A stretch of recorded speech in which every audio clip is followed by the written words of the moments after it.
इस केस को जो 17 साल हुए हैं, 17 साल बाद इसका जो डिसीजन आया है उससे हम सभी प्रसन्न हैं।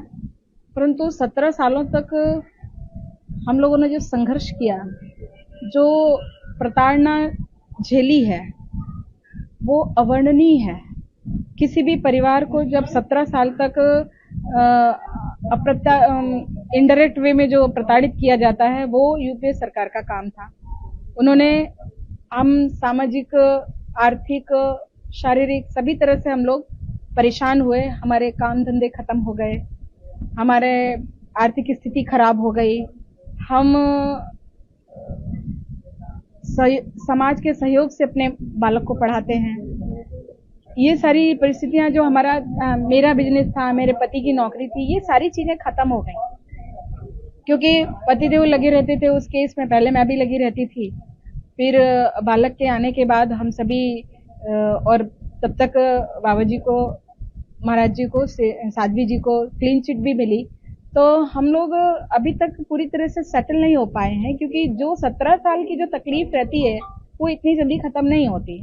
और प्रायोजित ढंग से जो ये सब किया गया कि वो पूरी थ्योरी बनाना कि इस्लामिक आतंकवाद ही नहीं है, सिर्फ भगवा आतंकवाद ही, पैरेलल एक भगवा आतंकवाद नाम की थ्योरी गढ़ना, ये सब जो किया गया वो बहुत ही निंदनीय है। परंतु इस सब के बावजूद साध्वी जी को प्रताड़ित भी बहुत किया। उस प्रताड़ना के बावजूद भी वो निखर के आई हैं, वो सत्य को साबित कर पाई हैं। ये सब कोई सामान्य बात नहीं है।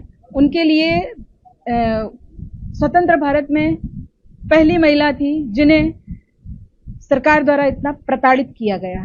क्या लग रहा है कि अब आगे किस तरीके से उनका राजनीतिक करियर आना चाहिए और आप कितने खुश हैं इस पूरे? ये राजनीतिक करियर के लिए उन्हें हमेशा कहा है कि अगर राष्ट्र को आवश्यकता है, अगर समाज को आवश्यकता है और मुझे बोला जाएगा। आपने पहले भी देखा होगा जब उन्हें टिकट दिया गया था तो टिकट दिया गया था, उन्होंने मांगा नहीं।